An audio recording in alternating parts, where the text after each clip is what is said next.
पिछले काफ़ी सारे सेशंस में हमने बाइनरी डिजिट्स की बात की है। कंप्यूटर अपनी सारी की सारी इन्फॉर्मेशन, चाहे वह कोई इमेज फाइल हो यानी कि फ़ोटो हो, चाहे आपने कुछ टाइप किया है यानी कि टेक्स्ट हो, चाहे आपकी कोई ऑडियो फाइल हो, वीडियो फाइल हो, कुछ भी हो, वह सभी इन्फॉर्मेशन जो है सारी की सारी इन्फॉर्मेशन को 0 और 1 में कन्वर्ट करता है और फिर उसे सेव करता है।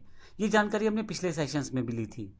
0 और 1 क्या है? असल में कंप्यूटर को कुछ भी सेव करना है, आप चाहे कुछ भी उसे इनपुट दें, उसे 0 और 1 में कन्वर्ट करना पड़ेगा।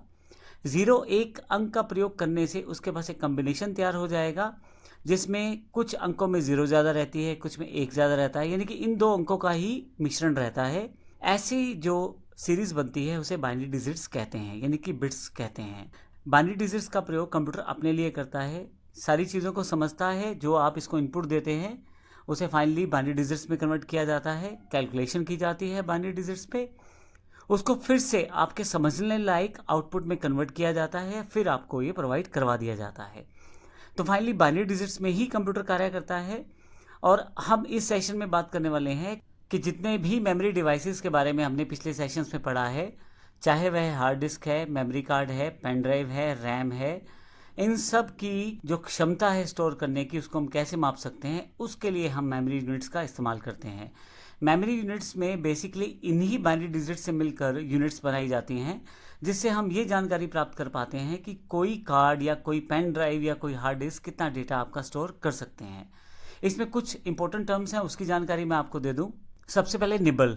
अगर आप 4 बिट्स का ग्रुप बना दें तो उसे निबल कहेंगे, यानी कि 4 डिजिट अगर आपके पास हैं बाइनरी वाले 0 1 0 0, ये एग्जाम्पल मैंने दिया है, तो इस तरह के 4 कम्बिनेशन अगर आपके पास इकट्ठे हो जाते हैं 4 बिट्स के, तो निबल कहते हैं उसे।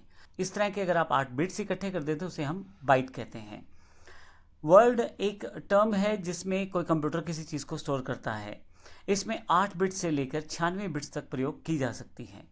इसका सिंपल सा एग्जांपल मैं नीचे दे रहा हूँ, जिसमें मैंने इंडिया, जिसमें 5 अक्षर हैं INDIA, इन पांचों अक्षर को मैं यहाँ पे बाइनरी डिजिट का कोड बता रहा हूँ और इसको किस तरह से कंप्यूटर में स्टोर किया जाएगा उसका एक एग्जांपल दे रहा हूँ। अगर आप आई की तरफ देखें तो 0 1 0 0 1 0 0 1, ये एक कोड है बाइनरी डिजिट का जो आई को रिप्रेजेंट करता है कंप्यूटर के अंदर।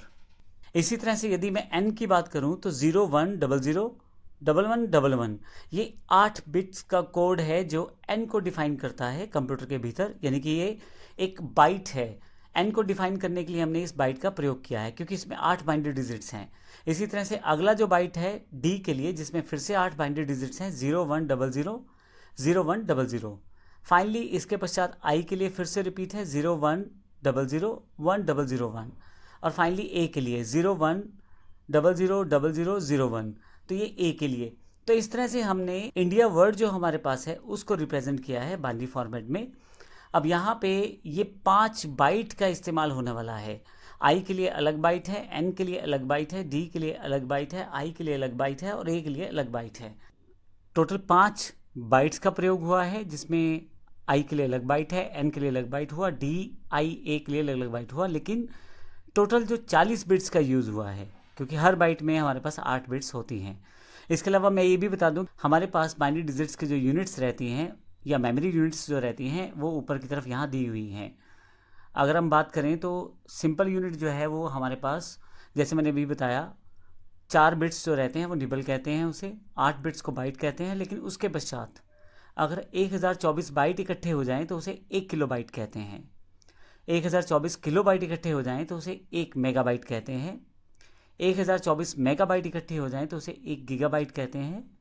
1024 गीगाबाइट इकट्ठे हो जाएं तो उसे 1 टेराबाइट कहते हैं, और 1024 टेराबाइट इकट्ठे हो जाएं तो 1 पेटाबाइट बनता है। तो ये हमारी मुख्य मेमोरी यूनिट्स हैं जिसका प्रयोग हम करते हैं अपनी मेमोरी को मापने के लिए।